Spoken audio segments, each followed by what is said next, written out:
Daith da, Eubinagan. Welcome to podcast number 25. Well, where on earth did that week go? Honest, it just flew by. I remember George Harrison years ago sung, "Each day just goes so fast, I turn around it's past." Well, the week's them flying by now, and last week was no exception. I hope you all had a good week. I was thinking what I'd talk about today, and actually to start off with, I will talk about me week, and I think I might well fill the whole podcast with that, but we'll see how it goes.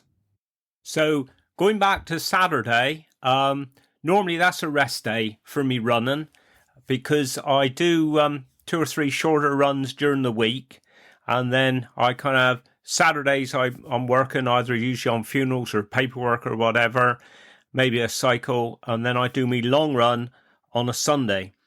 But with last Sunday being St. Piran's Day, I thought I'm going to have to switch this round a bit. So on Saturday, I had to do 16-mile run. So I thought what I'd do was to kill 2 birds with 1 stone. I'd run out round Chapel Amble because we had a funeral at Amble, a burial on the Monday, and I'd like to go out and just check the location of the grave. I knew it had been dug and everything was fine. So I thought, well, if I run out round there and then do a few more country roads and then I'll come back and that should round off me 16 miles. Well, twouldn't quite like that. So to go back to the beginning, I started at home and went up round Trewerder and down to Amble, and 'twas only about 3 mile, perhaps 3.5 mile, a little bit more, but 24. And I wanted to look at the location of the grave because Amble Cemetery is one of the few places we go where not all the headstones are actually headstones. And what I mean by that is that if you go up the pathway in the centre of the cemetery, on the left-hand side is all the graves, and the headstones are there at the head of the grave. But on the right-hand side, you go up, and all the headstones are facing you again, but they're actually on the foot of the grave. They do that so that as you're going up the path, you can actually read what's on the headstone from the path. But when you do a burial on that side, it looks like you're actually burying them the wrong way round because they are footstones. And there's very few places that we go are like that. Another one is Blisland Churchyard, and the area where we're burying now is the same. So as you're going up the path, you're looking there at the graves, and the headstones are facing you, so you can read what they all say, but actually the headstones are on the foot of the grave. And also St. Mewan, we've been there a few times, and I'm sure that that's the same, but I can't think of any others off the top of my head at the minute. And, of course, the reason for this is that all coffins, they all face east. So the foot of the coffin is facing towards the east. That's in all your Cornish churchyards and a lot of the cemeteries and everything, which is in line with if you go in the church, you're looking up the aisle towards the altar, you're facing east. So that's how everybody is buried, except for vicars. And with vicars, they're actually buried the other way around. And I think the thing is, if I'm right, so on the final day or whatever, they rise up and they're facing their flock. I think that's right. I mean, there's quite a few clergy, I think, listen to this. So if I got it wrong, get in touch. But I think that's what 'tis. Having said that, I do know there is one chap buried down Perthilly, St. Michael's Churchyard down at Rock, and he is actually buried the other way round. And we did have special permission for this. And what happened was, he was a Padstow chap, born and bred, brought up in Padstow. But then I think he got married and he actually moved to the other side of the estuary and lived in St. Minver and Rock area. And that's obviously where he passed away, and he was buried at Perthilly. And the family, what they wanted, and I think he requested it before he passed away, was could he actually be buried the other way round, and then he would be looking towards Padstow. So we spoke to the vicar and the PCC, and they were quite happy with that. So that's the one one case that I know, apart from Vickers, where the person was buried the other way round. So I did me little recce there at Amble, and I thought, well, I know I got quite a few miles to go yet. So I thought, right, if I go out of the village and go up to Trewethern and then perhaps up to St. Kew Farm Shop, that should add a few miles. So that's what I did. And I wasn't even halfway then. I think it was only about 7 miles, and I'd already encountered a few hills. And I do try to avoid hills a bit if I can, because when you're running around London, it's on the flat anyhow. But hills, I struggle going up. And then when I'm coming down, it usually beggars up my knees and my hips and everything. So normally I like to run on the Camel Trail or something where it is nice and flat. So anyway, I get up to the farm shop there at St. Kew, and, well, actually at St. Kew, but it is St. Kew Farm Shop. But I thought, right, I'll now head for St. Mabon. So as I'm running down to Dinham's Bridge, I know I'm still going to be way short. So I turned left then. I thought, right, I'm going to run up to Trevasquite there, up to where Alston Jewell used to live, and then I tailed back on myself. So I did that, and I had to stop quite a few times, actually, because there's 3 or 4 cars that come along, and I was quite grateful to have a breather when they come along. And then headed back to St. Mabon.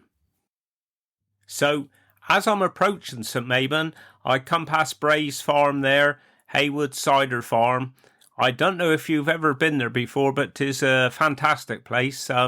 We've been there a few times. The Bray family, I don't think they're related to we at all. They've been St. Mabon for generations, and obviously we from more Withio way. But they got the cider farm there, and I always remember the first time I was going there, my mate Martin Langdon said to me, he said, Brayer, be careful when you go, because you'll be drinking this cider, and he said, 'tis lovely stuff, but it doesn't actually feel that strong. But he said, I warn you now, 'tis potent stuff. And that was fantastic advice. So I did pace myself, but even so, come the end of the evening, I was drunk as handcart. And that was going slow, because normally you go there and you scoop it up. But I was going steady, but I was I was silly as a wagon horse, to be honest. But of course, that was back when I used to like a drink. But I think 'tis 12 months ago this weekend was the last time that I had a drink. So I've gone 12 months now, short of a day or two, since I had my last drink. But anyway, that's completely another story that I'll talk about another day.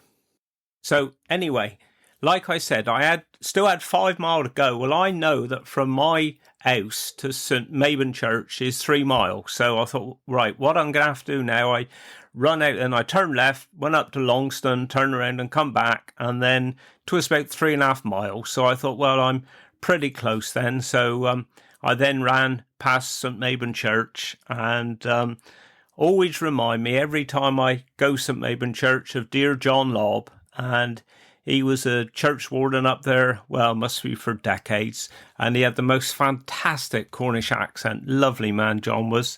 And he was a church warden, well, in his 80s. I can remember he said to me, he said that one day he was up on the roof and that he was mending, there's a slip tile or something, I don't know. And say he was in his 80s and them shouting there, John, what are you doing? Get down. If you fall, you could break your neck, kind of thing. And he thought about health and safety. And he said, David, he said, I told him, if I fall, 'tis my own fault. That was dear John.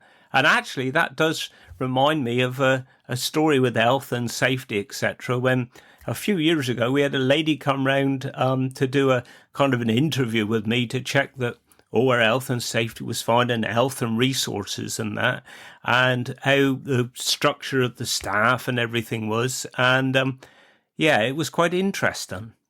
I think, looking back on it, the main problem was either that she didn't get my sense of humour, or perhaps I wasn't even funny, which could well be the latter.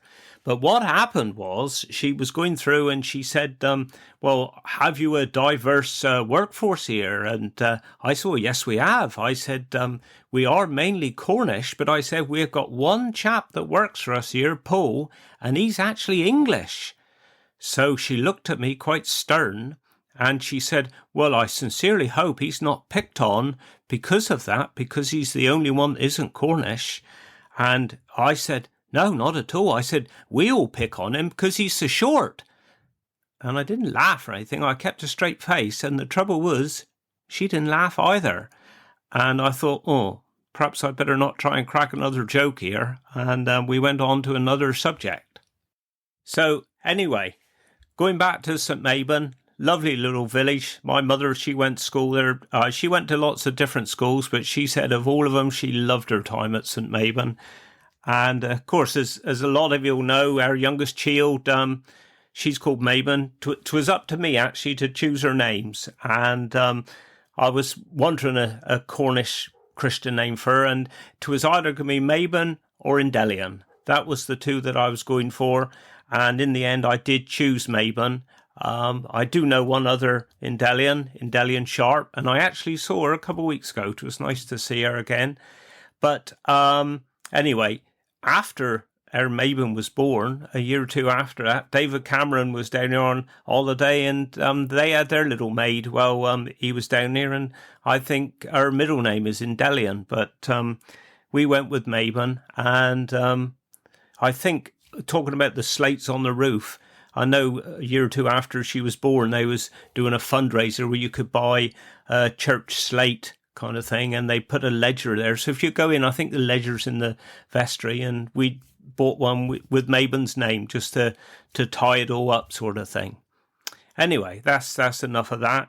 So then I started running back to home. And of course, my little brain was kicking into gear. I thought, I'm still going to have to make miles up. So as I'm getting near home, I took a right turn and went down past Ingham Mill. Lovely little mill down there with the water wheel and everything.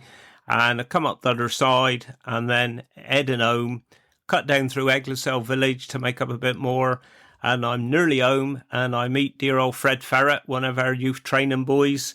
And he was just walking over to the rugby club. I think 'twas Camel's last home game of the season.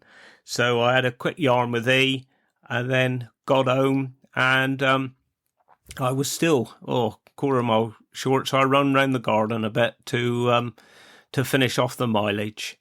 But 'twas lovely. As I was coming home, as I was coming back towards Trewerder, I saw dear old Matt Pern and one of his boys. They was walking towards me, and he went to give me a high five, and as I went by, he said, "Get on, Brayer, I'll be knacking."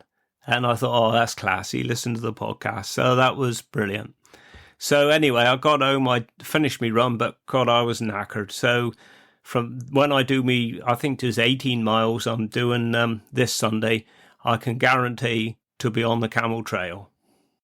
So that was me run out the way, which left Sunday free for St. Piran's Day. And a fantastic day as usual. You know, Facebook is just covered with everyone wishing everybody happy St. Piran's Day. And of course, I always make the pilgrimage down to Perranporth. And the weather wasn't too bad. I was doing a bit of gardening in the morning, and it seemed quite mild. So I thought, right, I'll definitely wear me kilt today. So I got me kilt on and everything, and got down to Perranporth. And when I got out the car, I was thinking, God, it's a bit nippier down here than it is at Wadebridge. But, yeah, all was fine. There was loads more kilts there this year than I've ever seen before, to be honest. And there was a fantastic crowd there as well. It was brilliant to see. We had the Cornish bagpipes there. God, loads of flags. The TV cameras was there filming. Dear old Ryan Langdon was there with George, and they got on the telly. I missed it. I was with them walking at the time, and then because George was there in his little kilt, they pulled him to one side and said, oh, can us do an interview, which was lovely. So, yeah, there's fantastic crowd. But the one thing I did notice, and over the last few months, I have lost a bit of weight. And I think actually I'm now the lightest I've been since, well, James was born. And, well, he's early 30s now. but I did notice that I felt me sporran was hanging a bit low. So I'm gonna have to make a couple more holes into me belt for me sporran to hoisting up a bit more. But yeah, we had a lovely march. Paul Hodge was leading the proceedings, and half of it was in Cornish and half was in English. And we went to the oratory, stopped there for a little bit, then up to the old chapel there, and a couple more speeches, and we all sang Trelawney, and then we went over and stood by the cross, and I got dear Charlotte Deacon, she was there. I got her to take a photo of me next to St. Piran's cross, and then we headed back home. But yeah, it was a fantastic day. I saw loads of people there that I knew. We had a good old yarn and that, and the rain just started just as we was heading back, so we kept pretty dry really. So that was me weekend. So then back to work on Monday, and we had a little service, funeral service in our chapel there at our funeral home, and out to Chapel Amble for the burial. Years ago, when I started with Father, there was actually a Methodist chapel there in the village, but that's been closed for a long time now. And on the way home from the burial, Daisy was driving me, and we coming out of the village, and we go past the field, and there's these two little lambs, and they've somehow got under the gate, and of course they're trying to get back in the field to their mother, and they couldn't get in. So me and Daisy, we jumped into action. And I did actually put a photo on my Facebook page, because I said at the time we was like a Cornish version of Jeremy Clarkson and Caleb. We went there, opened the gate. One of the lambs, he got out straight away. The other one, he didn't get his head stuck in the gate, but he was pushing against the gate. Like he couldn't work out that he had to go in reverse. But then Days lifted him up and put him back in, and he ran off to his mother. So that was the end of that day there, and then 'twas on to the rest of the week. And we've had a couple of different hearses this week. On Wednesday, we had the split screen campervan hearse, and 'tis always lovely to see that, I must admit. And like mine, he had been lowered a bit, and he don't like the speed bumps in Wadebridge, I tell you, or Bodmin, come to that matter. But in fact, I've seen a picture before. You can get a sticker to put on the back of a camper van that had been lowered, and it basically says the driver of this vehicle isn't drunk, he's just trying to dodge the potholes. And I must admit, driving mine is a bit like that. But yeah, it was fantastic to see that one on the Wednesday, and then on the Thursday there was something different again. So what we had was a trike hearse, and we had the funeral. We had to leave the family home there at St Dennis and head down to Penmount. And I've put some photos on our Works Facebook page, because there's a fantastic looking machine. But the few days before, I'm always looking at the weather forecast, because with all the bikers, I always ride my bike in front just to pace it, to make sure we got all our timings right and everything. And I knew there was going to be motorbikes following the trike, and then our limousine and the rest of the family. And you just hope that it ain't going to rain, because it does spoil it a bit. So we was checking the weather forecast, and beginning of the week it was looking like snow. And luckily we did dodge the snow down here. They had it quite bad up country, but it was looking like we'd be getting a bit wet. But when we left Wadebridge, it was spitting a bit, but by the time we got up showground, it was pretty much dry. So that was brilliant. But yeah, this trike he's something different. I mean, everywhere we was going by, people was just looking, turning their heads. And if you try and go on our Works Facebook page, you'll see the photos. Tis yeah, fantastic sight really. So that was another different hearse that we had this week. And actually, I put the thing on Facebook, and Kinger, my cousin, he put a thing on. He said, well, how about, can you get a tank hearse or a combine harvester? Well, I know I can't get a tank hearse, and I put a photo of that on there as well. But a combine harvester, I might be struggling with that one. And then, before I knew it, 'twas Friday. I was lying in bed last night thinking, crumbs, I haven't even thought about me podcasts this week, but yeah, lots of things go through your mind. And one thing I meant to say about the cider farm just now, it did remind me of dear old Adge Cutler. Well, obviously he passed away long before my time, but we have met the Wurzels a few times since. Pete Budd, Tommy Banner and that. Fantastic times we had. But there was dear old Adge Cutler, fantastic lyric. Drink up the cider, for the corn's half cut and so be we. Fantastic. So there we are. So that's another podcast over. It is lovely.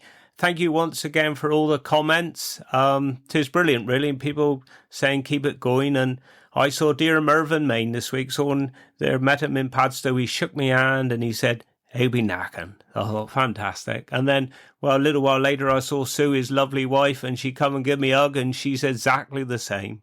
And tis brilliant. I'm glad you're all enjoying it. I suppose, seeing that half the podcast this week was about me run, perhaps the Cornish word for the week this week will be for run, which is ponya. So there we go. So that's it for this week, I think. I hope you have a good week, good weekend, and next week, and we'll speak again. So wish ye well. Do Guinness.